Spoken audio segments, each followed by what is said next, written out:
দুনিয়ার মধ্যে এমন কোন তোষক, এমন কোন কম্বল, দুনিয়ার মধ্যে এমন কোন ফর্ম, এমন ফর্মেরও এত নরম তুলতলে হাত, এমন নরম কোনো কিছু নাই। এই মুহূর্তে উনি চিন্তার মধ্যে পড়ে গেলেন, এত নরম হাত, এই হাত তো কোনো সাহাবীর না, ওই হাত তো এই মক্কার জমিনে কোনো সাহাবীর না, মদিনার মধ্যেও কারো না, তাহলে এই হাতটা আর কার হতে পারে? আবার একটা সুগ্রাণ, এমন সুগ্রাণ আজ পর্যন্ত আমি কোথাও শুনি না, একমাত্র এই সুগ্রাণটা হলো আল্লাহর নবী রাহমাতুল লিল আলামিন। জোরে বলেন সুবহানাল্লাহ, আর জোরে বলেন সুবহানাল্লাহ। নবীর আলোচনা আপনাদের ভালো লাগে? ভালো লাগে আপনাদের?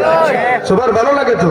এজন্য আমি এই বিষয়টা তোলার চেষ্টা করেছি, বুঝছেন আপনারা। আমি জানি এই এলাকার মানুষ নবীর প্রতি, নবীর প্রতি সবার মহব্বত, সবাই আমরা আশিকে রাসূল। এই নবীর আলোচনা যতক্ষণ করা হোক না কেন, সারা রাত করলেও কারো মন কখনো খারাপ হয় না, কষ্ট লাগে না।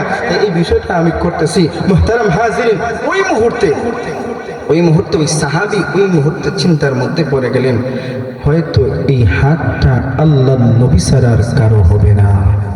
এমনিতে ওই সাহাবী পিছন দিক থেকে এইভাবে নবীর পিঠটা, ওনার পিঠটা নবীর বুকের সাথে এইভাবে লাগাইছেন। লাগানোর পরে নবী বলেন, ও জাহিদ, তুমি কি কোনো কিছু বলবে না? ইয়া রাসূলুল্লাহ, ইয়া হাবিবাল্লাহ, ওগো আল্লাহর নবী, যেই মুহূর্তে আমার চোখের মধ্যে ওই হাতটা লাগছে গো নবী, আর যেই গ্রানটা আমার নাকের মধ্যে আসছে, ওই গ্রানটা আসার সাথে সাথে আমি বুঝতে পারি আপনি হলেন আল্লাহর নবী রাহমাতুল লিল আলামিন। নবী গো, আপনার গ্রানে আমি বুঝে গেছি আপনি নবী, তাই আমার আর কোনো কিছু বলার সাহস হয় নাই। নবী গো, মেহেরবানি করে আমাকে জড়ায় ধরেন। আল্লাহর নবী রাহমাতুল লিল আলামিন ওই সাহাবীকে জড়ায় ধরলেন, আর ওইভাবে হাতটারে উঁচু কইরা বলেন, ওই বাজারের মধ্যে কে আসরে আমার জাহিরকে কিনবে, কিনার মতো কি কেউ আসো? কিন্তু ওই সাহাবী ওই মুহূর্তে উনি স্বাধীন, উনি গোলাম না। কোন স্বাধীন ব্যক্তিকে বিক্রি করা ওই মুহূর্তে জায়েজ না, এখনো জায়েজ না। ওই মুহূর্তে আল্লাহর নবী রাহমাতুল লিল আলামিন ওই মুহূর্তে ডাক দিয়ে বলেন, সাহাবী রে, আমি তোমাকে বিক্রি করতে চাই। ওই সাহাবী ওই মুহূর্তে ডাক দিয়ে বলেন, ইয়া রাসূলুল্লাহ, ইয়া হাবিবাল্লাহ, আল্লাহর নবী গো, আমি এত কালো, আমাকে কে কিনবে? আমাকে কিনা কোনো মানুষের ফায়দা হবে না। আল্লাহর নবী বিশ্বনবী রাহমাতুল লিল আলামিন ওই মুহূর্তে ডাক দিয়ে বলেন, সাহাবী রে, তুমি শুনে রাখো, তুমি কালো হলে কি হলো? আমার বিশ্বাস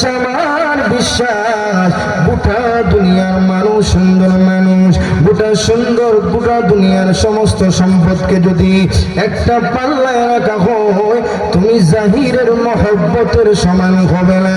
তুমি জাহির আমাকে যে মহব্বত করো, আমাকে যে ভালোবাসো, ওই মহব্বতের সমান কখনো হবে না। অর্থাৎ আল্লাহর নবী ওই মুহূর্তে গোটা দুনিয়ার সমস্ত সম্পদকে এক পাল্লায় রাখছেন, আর বলছেন আমার জাহিরের আমার প্রতি মহব্বতের সমান হবে না। নবী গো, এই বিষয়টা আপনি কেমনে বুঝলেন? এর জাহির, তুমি আমাকে কতটুকু মহব্বত করো, তুমি আমাকে কতটুকু ভালোবাসো, আমি নবী সব কিছু জানি। এজন্য মহান আল্লাহ রাব্বুল আলামিন তোমাকে এই ভালোবাসাটারে কবুল কইরা মহান আল্লাহ রাব্বুল আলামিন তোমার জন্য রেডি করে রাখছেন আল্লাহর তৈরি জান্নাত। আর যেরকম সুবহানাল্লাহ, নবীর প্রতি